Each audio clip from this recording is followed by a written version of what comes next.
लूका रचित सुसमाचार 24वां अध्याय।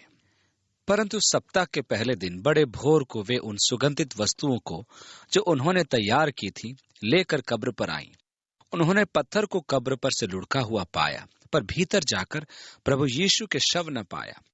जब वे इस बात से भौचक्की हो रही थी तो देखो, दो पुरुष झलकते वस्त्र पहने हुए उनके पास आ खड़े हुए।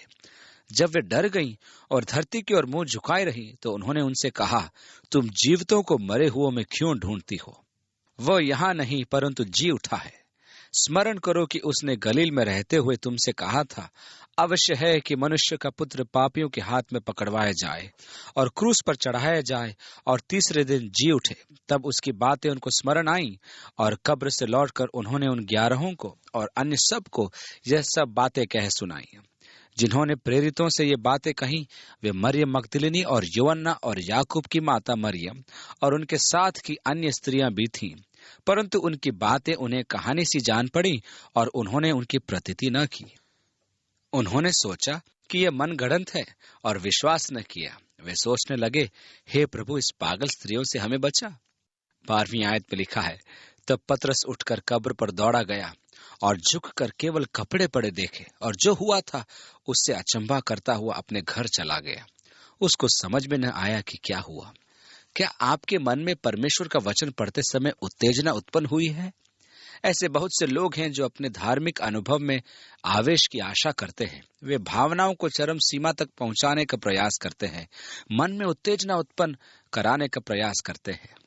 उत्तेजना का उत्पन्न होना आत्मिक स्वास्थ्य का एक चिन्ह है, क्योंकि यह पवित्र आत्मा का कार्य है।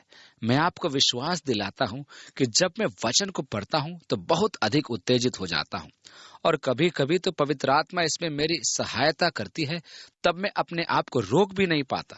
मैं आपको वर्णन नहीं कर सकता कि जब पवित्र आत्मा द्वारा परमेश्वर के वचन की शिक्षा कैसी उत्तेजना से मैं भर जाता हूं, क्योंकि आपको अकस्मात ही वचन का भेद समझ में आने लगता है। कुछ ऐसे भी लोग हैं जो अन्य भाषाओं, भविष्यवाणियों, दर्शनों और स्वप्नों को सुनकर उत्तेजित होते हैं।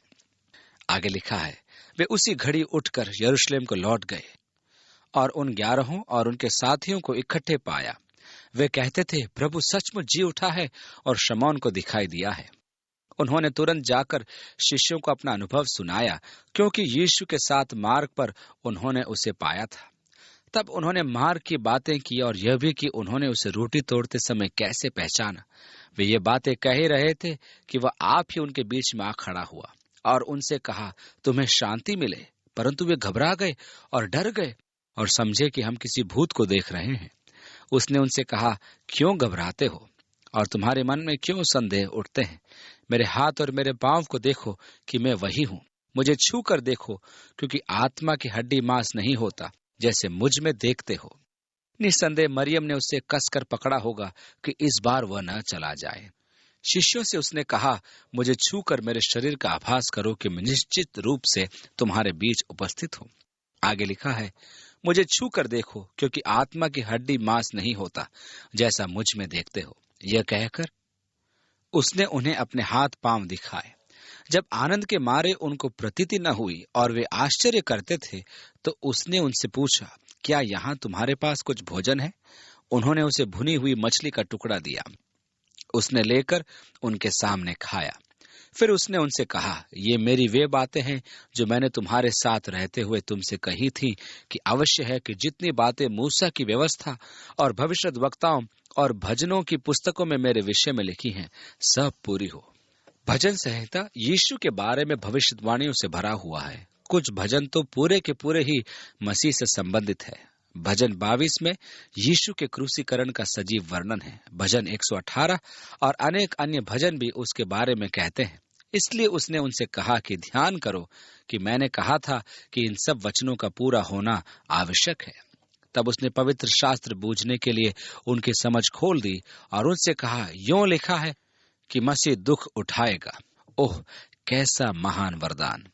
ये तब ही संभव है जब आपका नया जन्म हो, अन्यथा वचन आपके लिए गुप्त भेद ही रहेगा।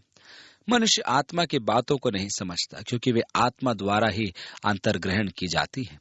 मनुष्य उन्हें तब तक नहीं समझता है जब तक उसे कोई न समझता, और यरूशलेम से लेकर सब जातियों में मन फिराव का और पापों की क्षमा का प्रचार उसी के नाम से किया जाएगा। तुम इन सब बातों के गवाह हो। यहाँ यीशु उनका प्रेषण कर रहा है कि वे जाकर सुसमाचार का प्रचार करें, यरूशलेम से लेकर दुनिया के दूसरे छोर तक। ये प्रतिज्ञा अध्याय 2 में परमेश्वर योएल नबी के द्वारा देता है।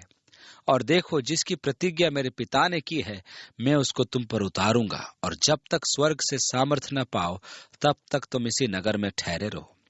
यीशु ने कहा था कि पवित्र आत्मा प्राप्त करने तक यरूशलेम में रुकना, कहीं और रुकना धर्मशास्त्र के अनुकूल नहीं है। यीशु ने कलीसिया को पवित्र आत्मा के उंडे ले जाने का सूत्र नहीं दिया।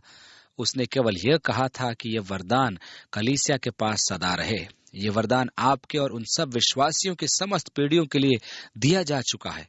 अब आपका उत्तरदायित्व है कि आप उसे विश्वास में होकर आत्मसात करें।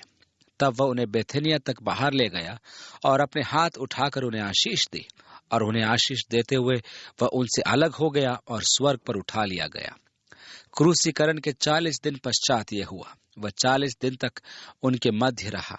यरूशलेम में जैतून पर्वत पर 3 स्वर्गारोहण के आराधनालय बने हुए हैं। एक में तो यीशु के पद चिन्ह भी हैं, परंतु धर्मशास्त्र के अनुसार वह बेथनिया से स्वर्ग में आरोहित हुआ। महत्वपूर्ण बात वह स्थान नहीं है, परंतु स्वर्गारोहण है। तब वे उसको दंडवत करके बड़े आनंद से यरूशलेम को लौट गए, और वे लगातार मंदिर में उपस्थित होकर परमेश्वर की स्तुति किया करते थे। वे लगातार मंदिर में उपस्थित रहते थे, अर्थात जब पवित्र आत्मा का अवतरण हुआ, वे मंदिर के किसी कमरे में उपस्थित आराधना कर रहे थे। स्वर्गारोहण के 10 दिन पश्चात पवित्र आत्मा का अवतरण हुआ। इसका विस्तृत अध्ययन हम प्रेरितों के काम की पुस्तक में करेंगे। हम प्रार्थना करें कि पिता अपने वचन की सत्यता का अनावरण करते हुए हमारे मनों में उत्तेजना भर, ताकि हम पवित्र आत्मा प्राप्त करके जोश, आवेश और आनंद का आभास करें। हे प्रभु, तेरी इच्छा को समझने में हमारी सहायता कर। प्रभु, हमारा मार्गदर्शन कर, हमारा आत्मिक उत्थान कर। हम तेरे निकट आते जाएं। प्रभु, तू हमें मसीह के स्वरूप में ढालता जा, ताकि हम उसके निष्ठावान एवं विश्वास योग्य गवाह बनते जाएं। तू हमारे मन और जीवन में अपने पवित्र आत्मा द्वारा कार्य कर, हमें आशीष दे। हे पिता, यीशु के नाम में प्रार्थना मांगते हैं, आमीन।